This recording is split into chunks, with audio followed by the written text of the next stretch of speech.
Dripped it down my top. Why do I do this? Why do I keep doing this? I did that in the first step. Okay.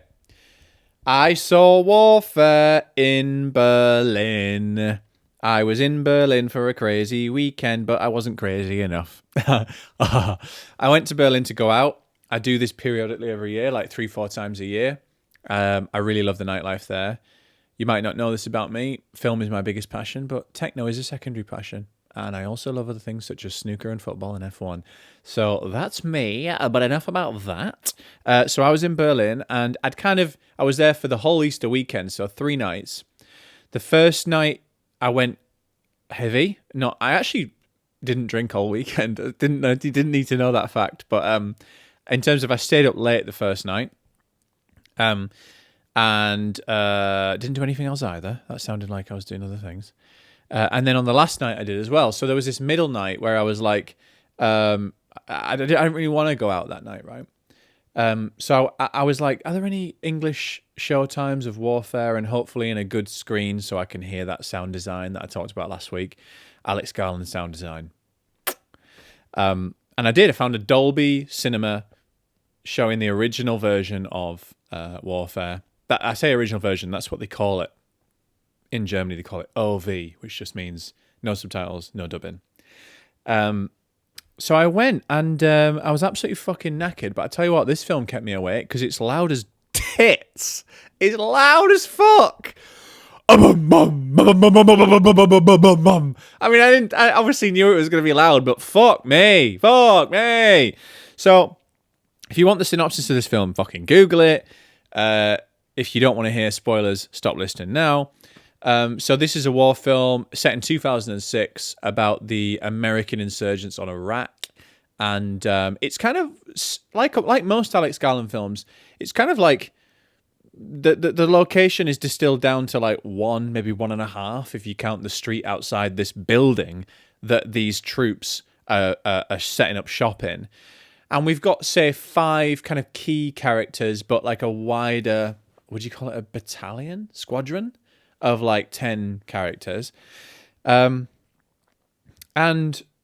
I would say that this is the most effective depiction of combat, which obviously I know a lot about. You know what I mean though? Like, as an audience member, this is the most effective depiction of combat, being in combat, since maybe Black Hawk Down, It really is, and it feels it's in that pantheon. Again, follow me on Letterboxd. This one's on Letterboxd, and I'm going to be repeating myself a little bit from what I wrote there, but this really feels like it's in that pantheon of great contemporary war films that, and I say contemporary just so I don't have to fucking start naming films from the 70s, but like, that stretches from, I'd say Saving Private Ryan brought along a new era, stretches from there through, Black Hawk Down, through Dunkirk, bit before that, The Hurt Locker, Zero Dark 30. Like, these are all films that I like and love, and this is definitely part of that. In terms of depictions of the Iraq-Afghanistan conflict in particular, I would say this one's probably the best. The contender, for me, Hurt Locker isn't close to this, actually, even though it won Best Picture. The contender would be Zero Dark 30, the Catherine Bigelow film, which I think is fantastic. But this is really up there, and it's extremely visceral. It's extremely affecting. And I haven't really felt affected by a combat/war movie properly. I don't want to say ever, but like, when I was younger, I watched Saving Private Ryan, probably a little bit too young. And that is so affecting and so visceral. And then you follow that up with Black Hawk Down and you're like, fuck, it's difficult for that to be topped in your adult life. Like, once you've seen that. Anyway, this, I wouldn't say it tops it, but this is really up there in terms of the depiction of like grueling, gruesome combat. And it does it in a way that doesn't feel derivative to those films. Because every war film was derivative to Saving Private Ryan for the next, to present day, really.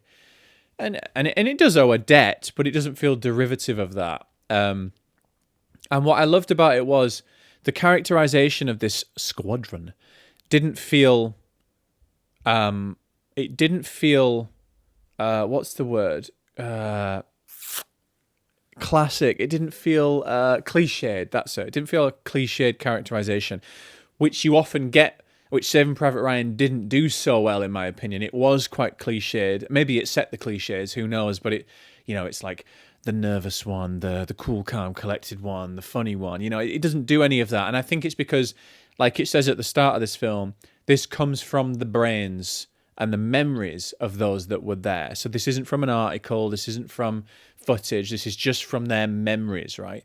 And so the characters are all there. These are real guys. And at the end, they do that slideshow of like, this actor was this person, this actor was this person. And so that's why the characters feel real and full and rounded, and there's a real dynamic between them, because that's how it worked in real life. And I loved that. And final point to this was, this is an Alex Garland movie, and there's a really Alex Garland moment at the moment, because he's come off the back of Civil War last year, which was a big success.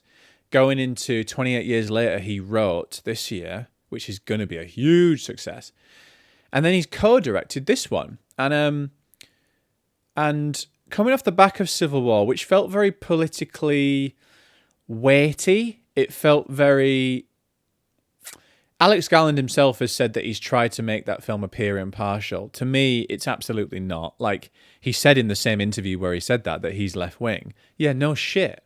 And so am I. Like, I don't mind that it leans left-wing as a movie, but it definitely does. He's tried to make out that Civil War is like a non-partisan discussion about the state of politics in the modern day. It's not. It's a left-wing. It's through a left-wing prism. And that's okay. Again, like, I agree with those views, but to me it felt politically like weighty. This film actually doesn't. You'd think it would, being set in Iraq, Afghanistan, but because it's, like it said, like transplanted from the memories of those guys, there's actually no political context around it. We're not cut into politicians moving figures in big boardrooms or anything. Situation rooms. We're just in this situation. And this is what it has above Zero Dark 30, I guess. Like, we're just in this situation, and we're with these characters, and they're going through this situation for better or for worse. Should they be there? It's not discussing that. Is this the right thing to do? It's not discussing that. What's the moral side of this? It's not really discussing that. It's just saying, hey, this happened, and this is how it happened. And I like that, because in a funny old way, it actually allows you to consider the politics of it in a much more organic, non-pressurized way. So I was able to be like, God, this is crazy that they were just there, like, infiltrating people's homes. At the start of this film, they go into people's houses and just set up shop there and knock down walls and setting up claymores on the roof. And this is just a family home. And I was like, God, that's actually so fucked up.